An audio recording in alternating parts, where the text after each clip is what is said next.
বর্তমান বিশ্বের দুরবস্থা।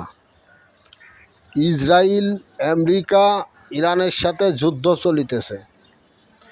আর এই যুদ্ধ চলাকালীনই সময় জ্বালানি সংকট পড়েছে বিশ্বের সব দেশেই।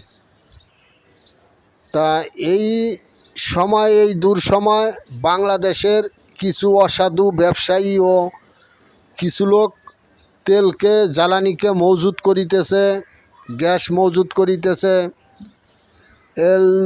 এলডি গ্যাস। এখন বিষয়টা হলো সরকারকে ও নবনির্বাচিত মাননীয় প্রধানমন্ত্রীকে কঠোর পদক্ষেপ নিতে হবে।